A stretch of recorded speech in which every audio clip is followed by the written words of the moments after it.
वो महान संत श्री राघवेंद्र स्वामी जी, जिन्होंने साल 1671 में समाधि ली, वो आज भी जीवित हैं। साल 1820 में ब्रिटेन के सारे अखबारों की फ्रंट पेज न्यूज़ यही थी। बात है दक्षिण के वृंदावन यानी आंध्र प्रदेश के बेल्लारी में स्थित श्री राघवेंद्र मठ की, जिसकी स्थापना मध्यम संप्रदाय के प्रमुख आचार्य एवं महान संत श्री राघवेंद्र स्वामी ने 17वीं शताब्दी में की थी। साल 1820 में जब ब्रिटेन का शासन भारत में आया, तब इस मठ की और आसपास के गांवों की सारी भूमि अंग्रेजी शासन के अधीन जब्त करने के आदेश दिए गए। सारी भूमि राजसात करने के लिए बेल्लारी के कलेक्टर बनाकर सर थॉमस मुनरो को अंग्रेजी हुकूमत ने वहां भेजा।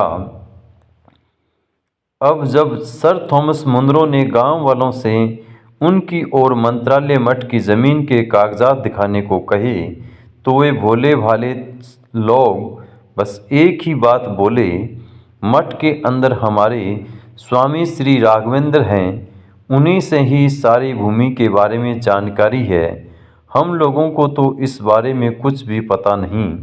आप अगर मठ के अंदर जाकर प्रार्थना करेंगे तो समाधि में से प्रकट होकर राघवेंद्र स्वामी आपको सब कुछ बता देंगे।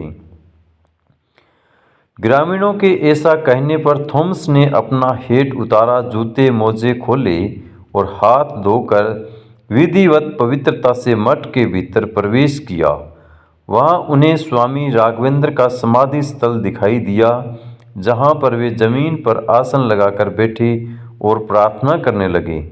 तभी बाहर खड़े ग्रामीणों ने देखा कि सहस्त्र सर थॉमस मुनरो उठ खड़े हुए और किसी अदृश्य शक्ति से बात कर रहे हैं।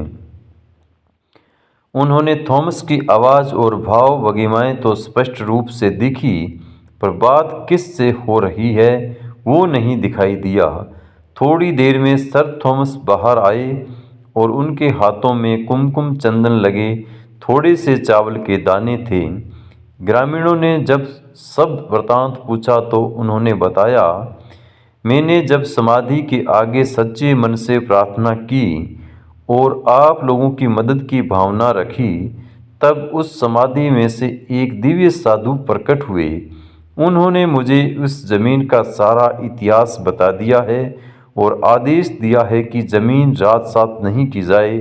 जाते जाते प्रसाद स्वरूप ये चावल के दाने भी दिए हैं।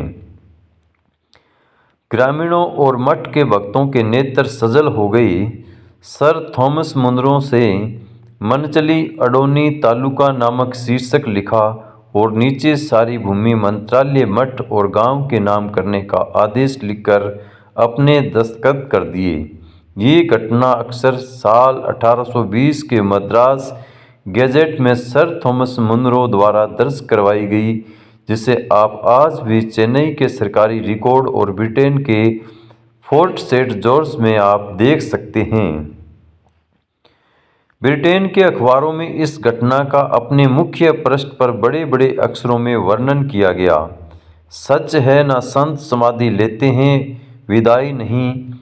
जब जहाँ किसी अपने भगत और धर्म पर संकट देखते हैं, वहीं सहायता के लिए दौड़े चले आते हैं।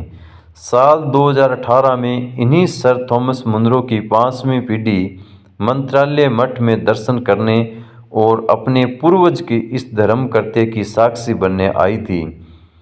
आप में से कितने मित्र इस अद्भुत सत्य प्रमाणिक घटना के बारे में जानते हैं? वीडियो में कमेंट करके ज़रूर बताएं और हमारे वीडियो को लाइक, शेयर और सब्सक्राइब ज़रूर करें।